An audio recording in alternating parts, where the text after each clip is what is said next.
Dios ha sido bueno, bueno es Dios. Buenos días, tomen asiento por favor. Quiero empezar agradeciendo a hermano José, hermana Narcisa, el trabajo de ellos en escuela dominical y a todo el equipo que trabaja allí. Gracias por todo lo que hacen. Quiero agradecer también a la familia Campo Verde, a John, a Mónica, a su familia involucrada y a todo el equipo que colaboró también. Gracias por todo el trabajo. Quiero decirles que nuestra iglesia ha tomado la decisión de establecer una fecha donde nosotros podamos hacer un retiro familiar, un horario que sea mucho mejor que el que tuvimos. Agosto es complicado por varias cosas. Es mejor utilizar un feriado. Así es que lo que vamos a hacer, y lo estamos anunciando con muchísimos meses de anticipación para que usted lo pueda agendar, lo pueda programar y de esa forma pueda ir con nosotros y tener un campamento familiar con las mismas características, enfocado en matrimonios, enfocado en niños, enfocado en jóvenes, enfocado en personas no casadas, para no decirles solas. Tenemos que trabajar en algún nombre, pero personas solas. Y está para el feriado, para el viernes santo, ¿sí? Esa semana, que en 2025 cae la tercera semana de abril, va a ser el campamento familiar. Así es que agéndelo, empiece a ahorrar y juntos hagamos un campamento familiar para toda la iglesia. Entonces, lo que hemos hecho antes de tener campamentos para matrimonios, campamentos para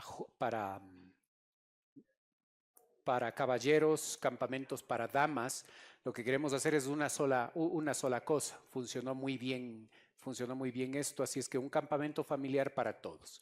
Y la última semana de julio lo dejamos para el campamento de jóvenes. Así es que usted ya sabe las fechas, agéndelo por favor y acompáñenos por favor para el próximo campamento de familias. Hebreos capítulo 4, por favor. Vamos a leer desde el versículo 14 hasta el versículo 16. Hebreos 4, del 14 al 16. La Biblia dice: Por tanto, teniendo un gran sumo sacerdote que traspasó los cielos, Jesús, el Hijo de Dios, retengamos nuestra profesión, porque no tenemos un sumo sacerdote que no pueda compadecerse de nuestras debilidades, sino uno que fue tentado en todo según nuestra esperanza, pero sin pecado. Acerquémonos pues confiadamente al trono de la gracia para alcanzar misericordia y hallar gracia para el oportuno socorro. La grandeza de Jesucristo ahora es comparada con el sacerdocio.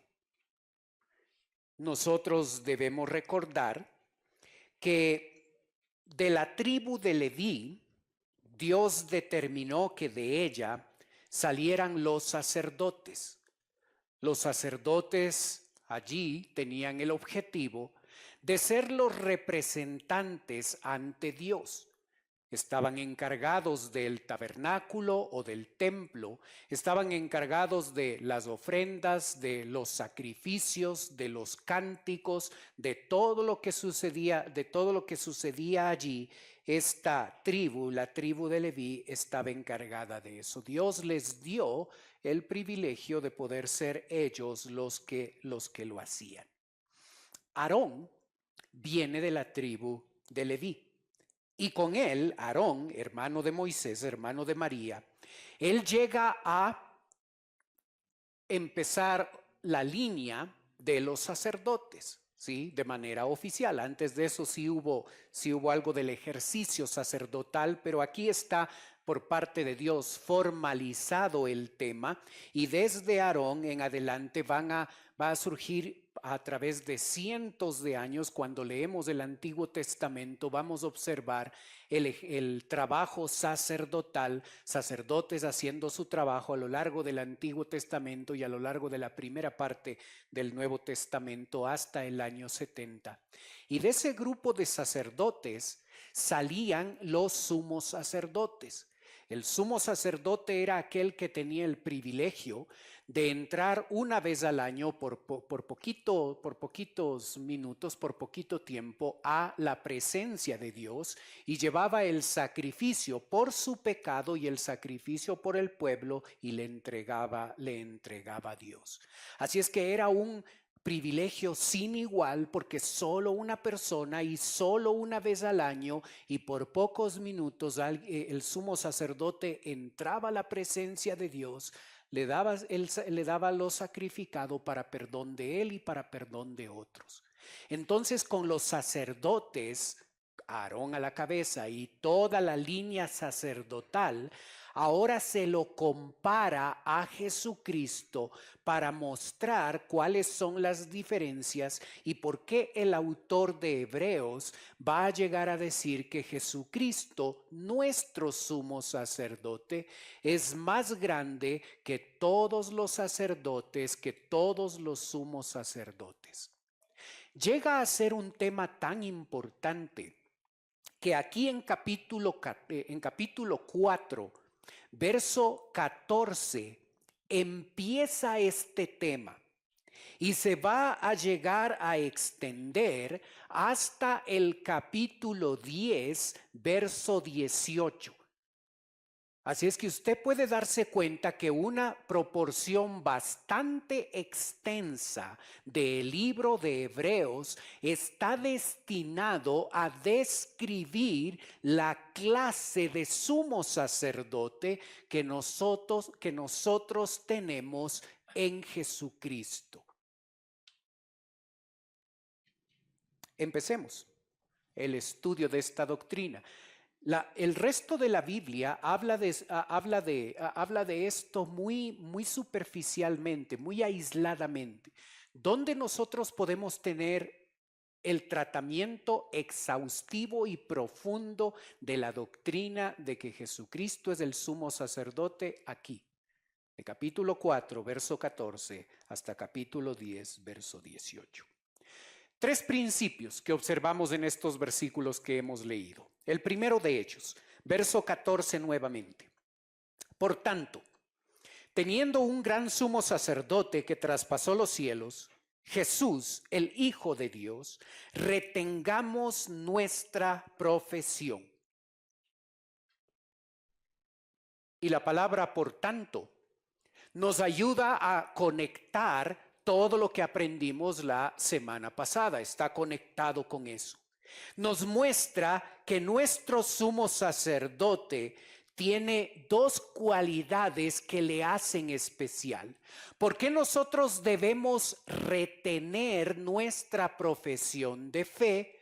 Dos argumentos para mostrar las primeras dos diferencias que Jesucristo llega a tener. Jesucristo, según el texto, ha traspasado los cielos. Jesucristo vino acá a la tierra, vivió como hombre, es 100% hombre, 100% Dios, vivió unos años entre nosotros, pero después de cumplir su labor, murió en la cruz de Calvario, resucitó y ascendió a los cielos. Él se transportó otra vez en un viaje, otra vez a la diestra de Dios Padre. Traspasó los cielos y se sentó a la diestra de Dios el Padre. ¿Por qué es importante esto? Porque ¿qué se imagina usted cuando usted escucha de la Biblia el hecho de que Jesucristo está sentado a la diestra de Dios Padre. Usualmente la imagen que viene a nuestra mente es transportarnos al cielo. En el cielo, en un gran trono, en un trono hermoso, está sentado Dios el Padre, y a la diestra de Dios el Padre, en ese lugar exclusivo y en ese lugar de honor, está sentado Jesucristo. Y hay algunos detalles que podríamos mejorar y precisar de mejor manera la imagen que tenemos. Pero un detalle en el que no pensamos es que todo ese escenario donde está Dios el Padre y donde está Jesucristo es un santuario celestial. Y ese santuario celestial fue la maqueta, fue el modelo que se utilizó para construir los templos en el Antiguo Testamento. Porque no entró Cristo en el santuario hecho de mano, figura del verdadero, sino en el cielo mismo, para presentarse ahora por nosotros ante Dios. Estoy leyendo Hebreos 9:24. Él entró al santuario celestial.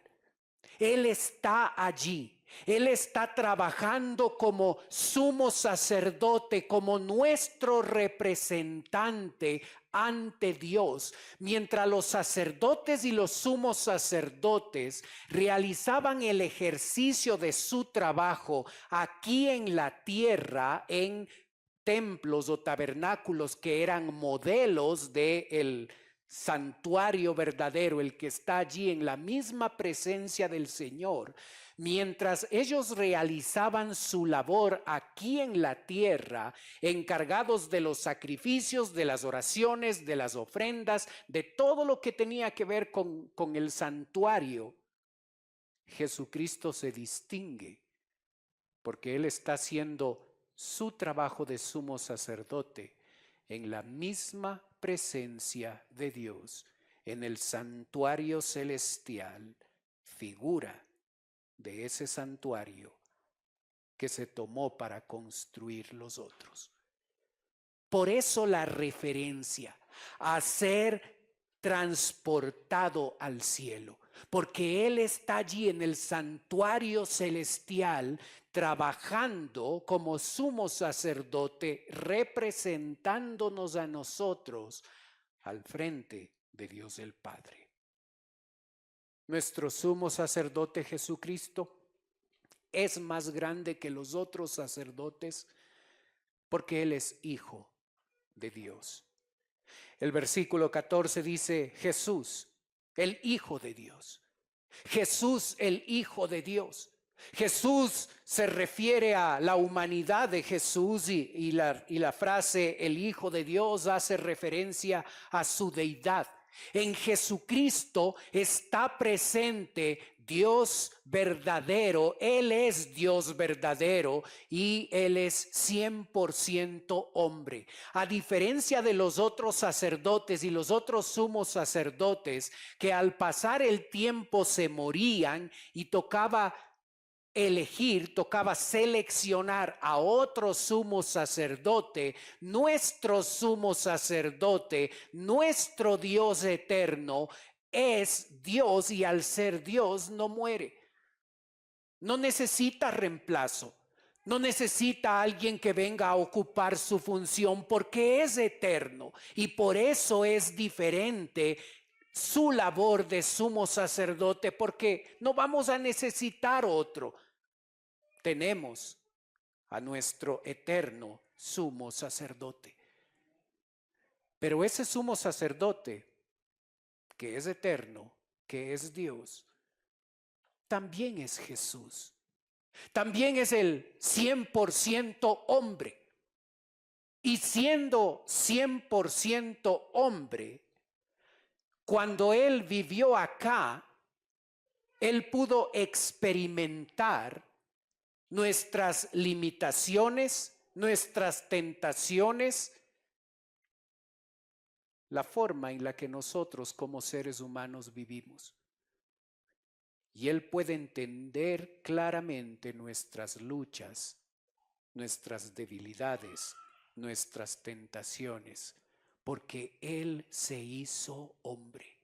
A diferencia de los sumos sacerdotes, que podrían identificarse con nosotros, con nuestra humanidad, porque ellos también eran humanos. En Jesucristo se conjuga la humanidad y por eso puede entender y puede comprender las luchas que nosotros tenemos, pero al mismo tiempo Jesús es Dios y no solo puede entender, sino tiene todo el poder y toda la suficiencia para darnos todo lo que nosotros necesitamos y poder ser los creyentes que debemos ser. Jesucristo es el Hijo de Dios, es 100% humano y 100% divino, y eso hace que Jesucristo sea un sumo sacerdote incomparable, inigualable, supremo. ¿Cómo debemos responder nosotros a estas verdades?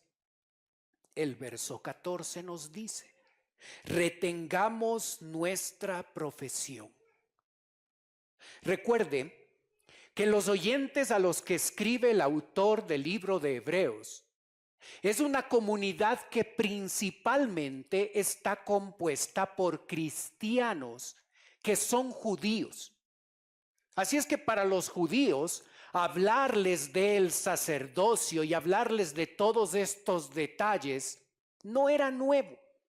Nosotros necesitamos explicación y necesitamos recordar lo que significa el sacerdote y el trabajo de los sacerdotes y del sumo sacerdote, pero la nación de Israel a lo largo de los años y de los siglos habían experimentado lo que significa tener un grupo de sacerdotes porque era su vivencia. Así es que cuando el autor de Hebreos habla con estos cristianos judíos, ellos entienden muy bien las referencias que se están haciendo acá. Esta comunidad principalmente judía, cristianos judíos, estaban experimentando la presión de sus amigos, de su familia, de la gente que estaba alrededor. Ellos sentían la presión de otros judíos que les estaban insistiendo a estos cristianos que abandonen su profesión de fe, que no crean en Jesús, que vuelvan a su forma antigua de vivir, donde estaban conectados con la ley de Dios y se esforzaban y realizaban obras de la ley, tratando de esa forma de agradar a Dios. No pueden vivir así, no pueden haber aceptado el cristianismo en su vida. Lo real, lo verdadero es la ley de Dios que hemos tenido por siglos en nuestra nación. Abandonen el cristianismo, abandonen ese lugar de reunión, abandonen sus creencias, abandonen su profesión de fe y vuelvan otra vez a lo que antes nosotros hacíamos. Les criticaban, les hablaban, les presionaban, les perseguían para que esa comunidad de cristianos abandone su profesión de fe.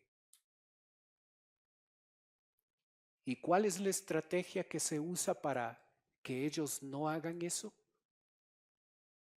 Se les habla del tipo de sumo sacerdote que nosotros tenemos. Y hermanos, si tú estás con un pie en el cristianismo y con un pie en otro lado, si tú has considerado abandonar todo, si tú has pensado salir de acá, si tú has llegado a considerar el pensamiento de que antes mi vida era mejor y más fácil, y yo no quiero estar acá, recuerda que si es así como te sientes, en la iglesia allí a la que se dirige el autor de Hebreos, estaban experimentando exactamente eso. Yo recuerdo cuando mi padre me prohibió venir acá, al principio. Nosotros somos católicos. Nosotros vamos a misa. Nosotros creemos en la Virgen María. No puedes ir allá, no puedes dejarte lavar el cerebro, no puedes, no tienes permiso. Y tus presiones pueden ser similares. Puede venir de gente muy cercana a ti. Puede ser tu cónyuge, puede ser tu hijo, puede ser un padre que no quieren que te metas en el cristianismo, que te presionan.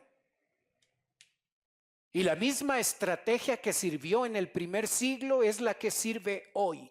Nosotros debemos comprender la clase de sumo sacerdote que nosotros tenemos, la clase de representante que tenemos delante de Dios, el mejor de todos, el más grande de todos. No nos representa una iglesia, no nos representa una religión, nos representa aquel que traspasó de los cielos, aquel Jesús, Dios mismo, es el que nos representa en el cielo.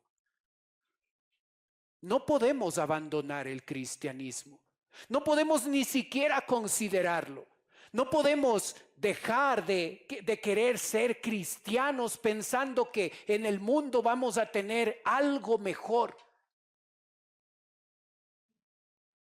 Pedro dijo, tú tienes palabras de vida eterna, Señor.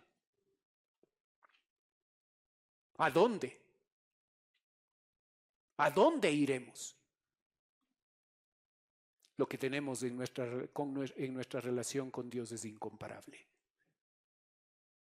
Las iglesias seguirán siendo imperfectas, los hermanos seguiremos siendo imperfectos, pero lo que tenemos en Jesucristo es perfecto.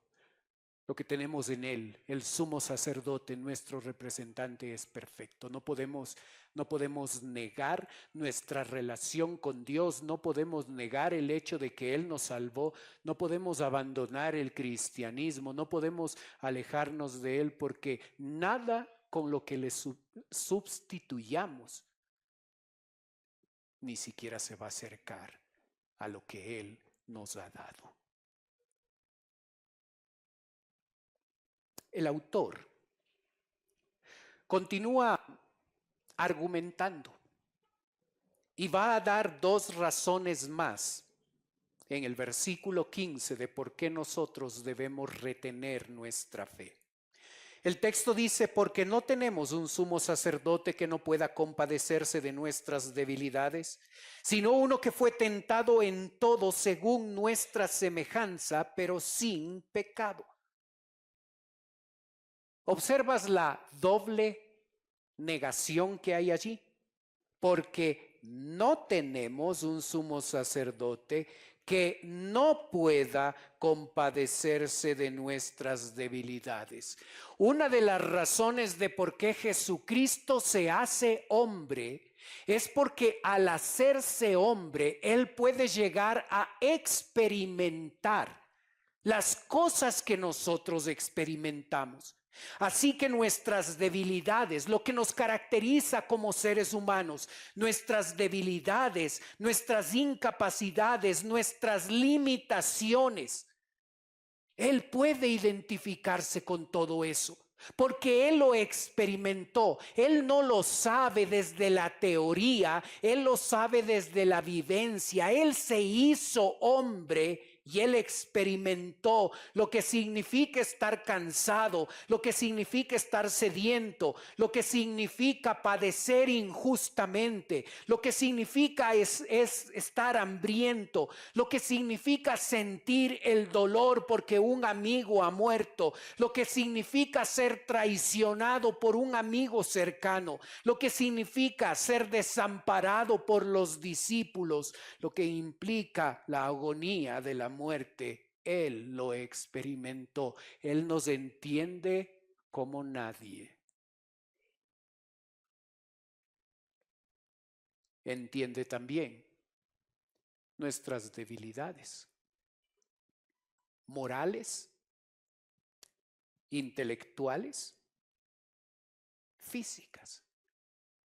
Porque Él fue tentado en todo.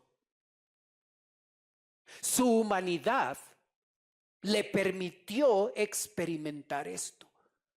Fue tentado en todo. Pastor, ¿cómo entender la referencia a que Él fue tentado en todo?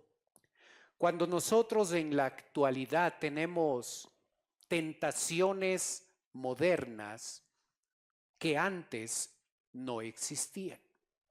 La respuesta es que toda tentación va a entrar en una de las tres categorías mencionadas allí, y tome apuntes, en Primera de Juan 2:16.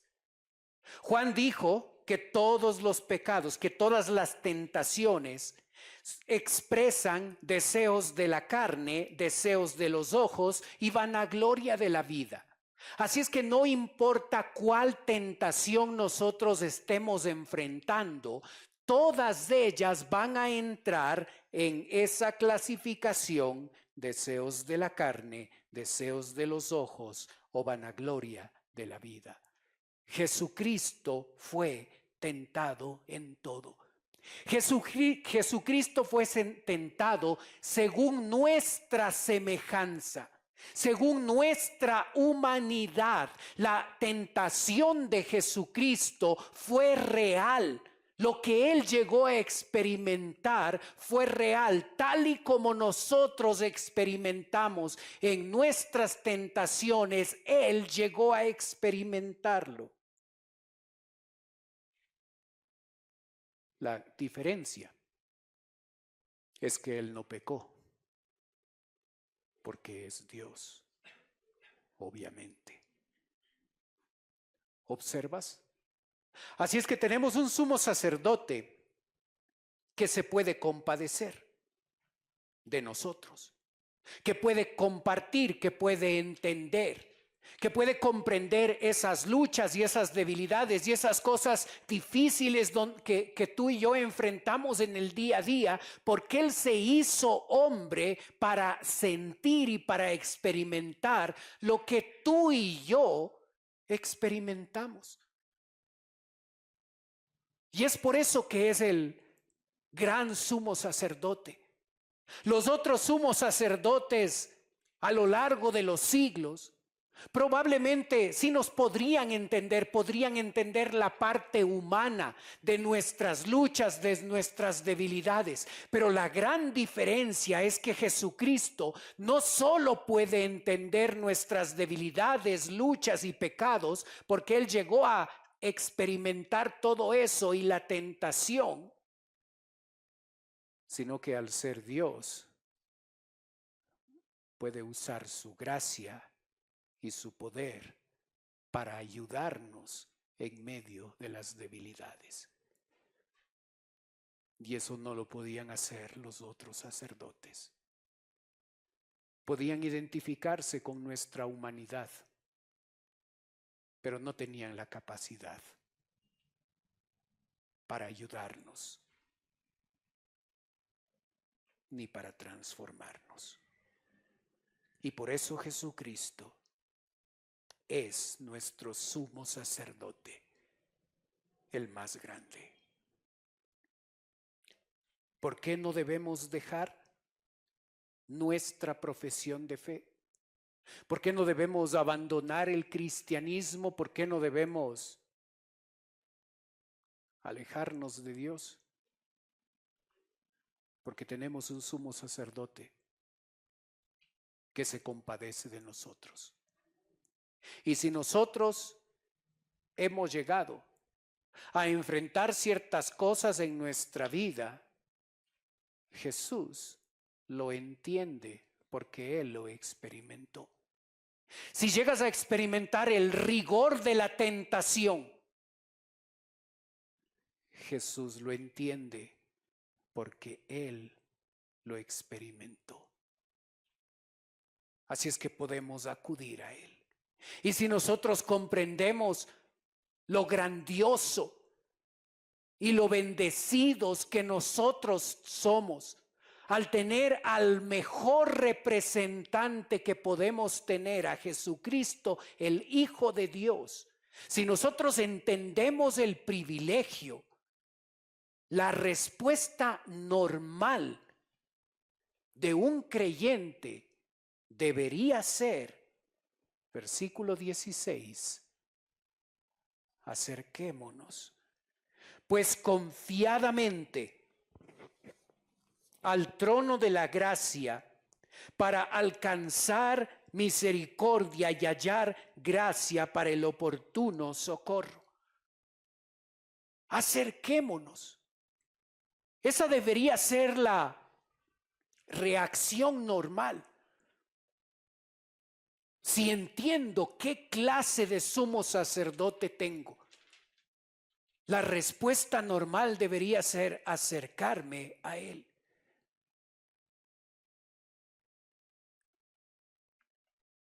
¿Estás cerca de Dios? Si estás cerca de Dios, te puedes acercar más. Y si estás lejos de Dios, te puedes acercar a Él. Para todos es la invitación. Para aquellos que están muy lejos, para aquellos que están cerca, acerquémonos.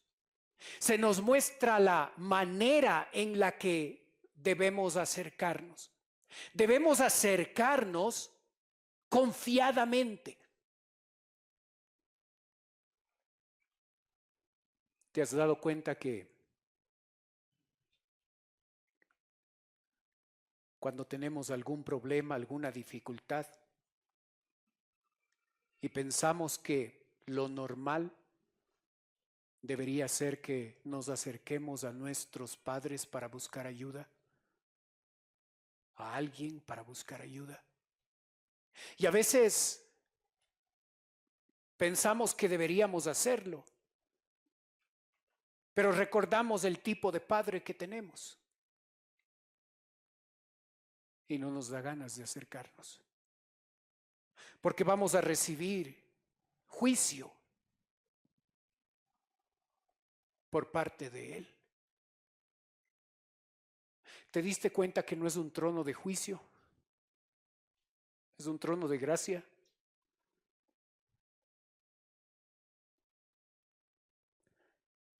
¿Por qué te puedes acercar?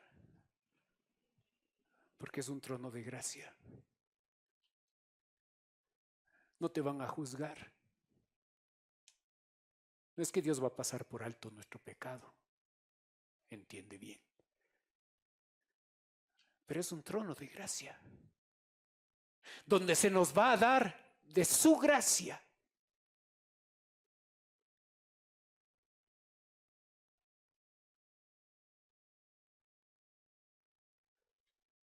Así es que si le has fallado a Dios,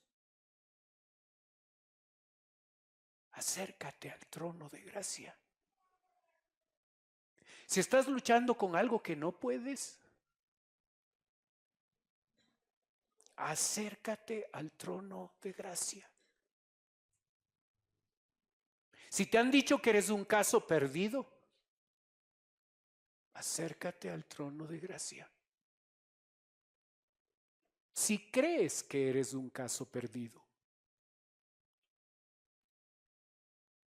acércate al trono de gracia.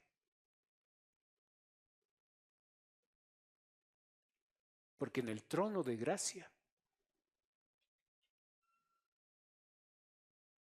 encontramos misericordia y gracia.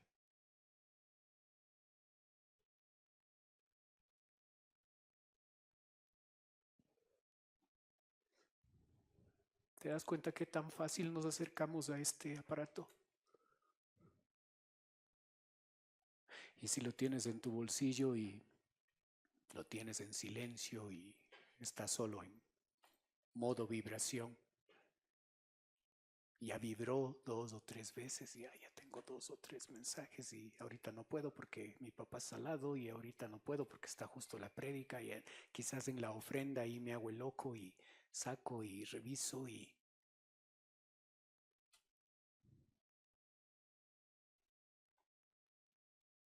¿Por qué no te acercas así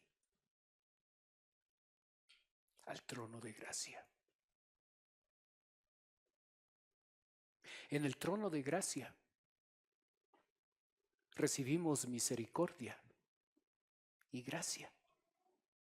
La misericordia es ese amor práctico, eso significa misericordia, ese amor práctico que es dado al delincuente.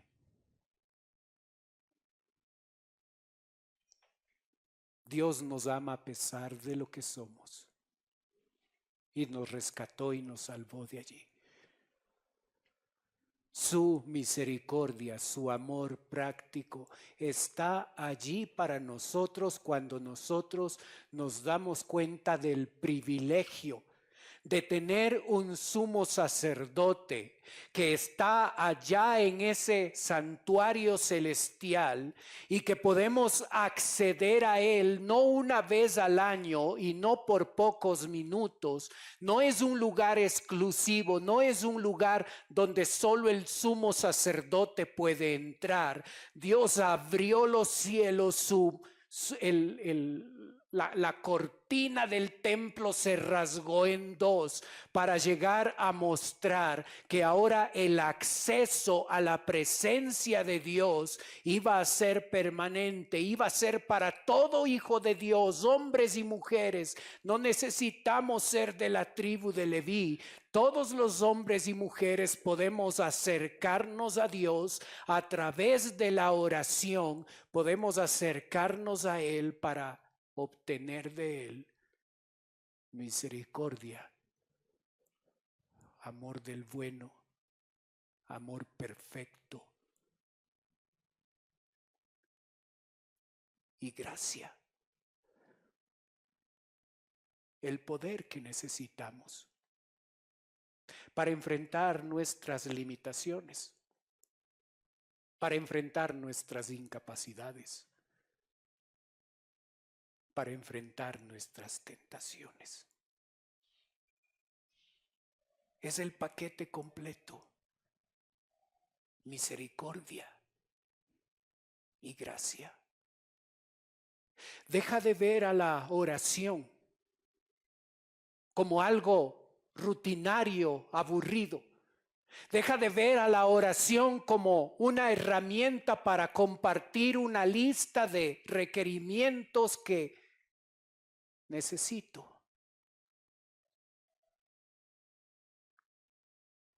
Mira la oración como ese momento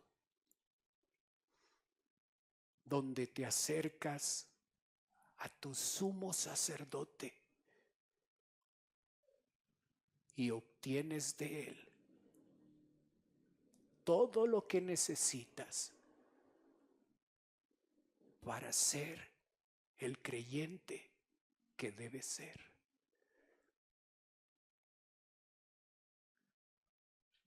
Cuando empezamos a ver la oración así,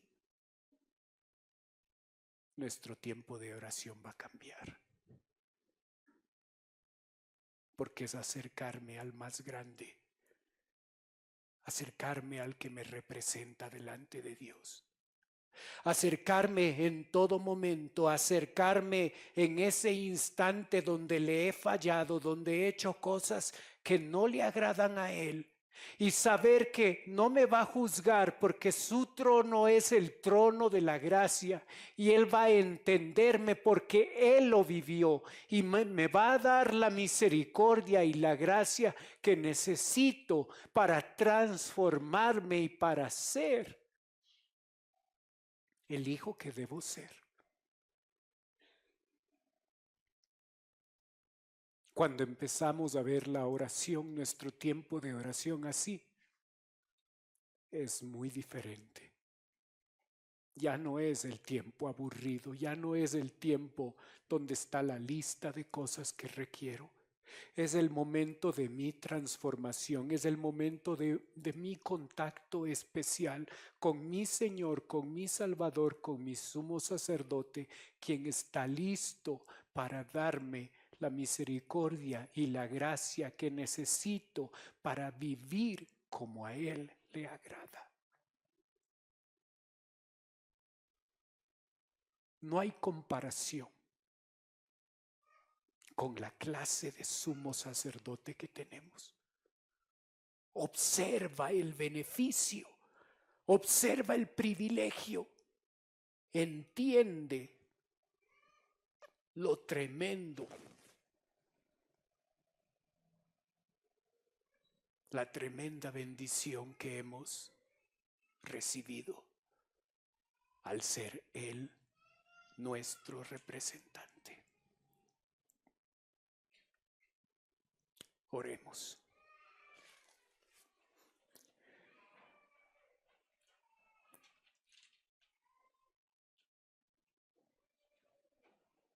Padre Celestial, qué privilegio que tú seas nuestro sumo sacerdote. Gracias por hacerte hombre para poder salvarnos, pero también para poder experimentar lo que nosotros experimentamos. Nuestras limitaciones, nuestras incapacidades, nuestros fracasos, nuestras luchas.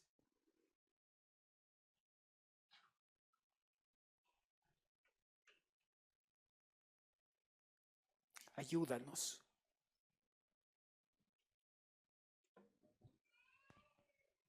a valorar lo que tú has hecho por nosotros.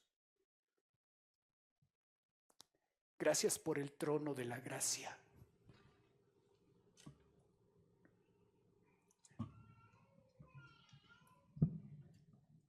Gracias, Señor, porque no es el trono del juicio, aunque cuántas veces merecemos ser juzgados. Gracias porque no es el trono de la culpa, aunque cuántas veces somos culpables.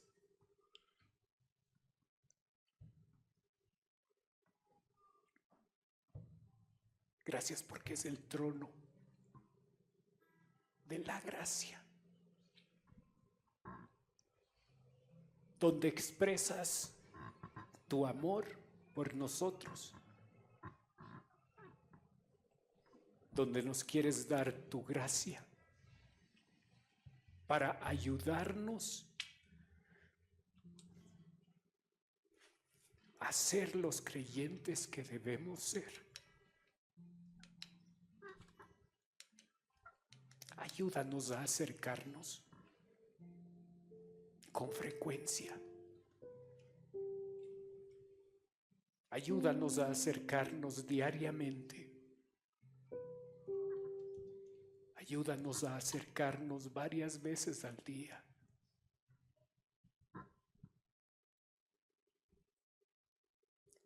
Gracias por ser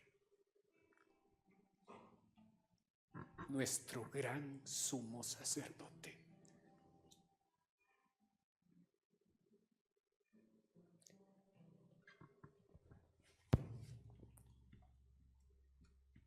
Mientras usted sigue orando,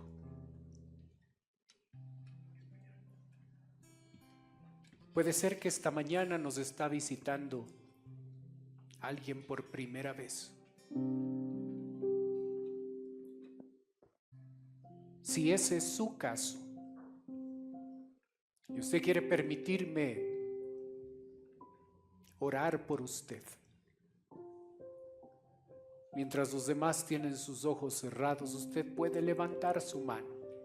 Con eso me está diciendo: pastor, vengo por primera vez, ore por mí. ¿Hay alguien así con nosotros?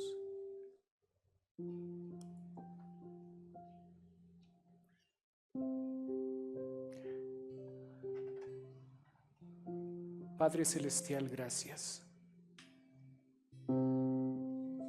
por la bendición que nos has dado de poder acercarnos a ti sin limitaciones, sin restricciones, no solo una vez al año. No tenemos que ser descendientes de una tribu. Ayúdanos a valorar el privilegio de poder acercarnos cada día a ti. ¿Qué cosa puede ser más importante que eso? Ayúdanos a acercarnos cada día a ti.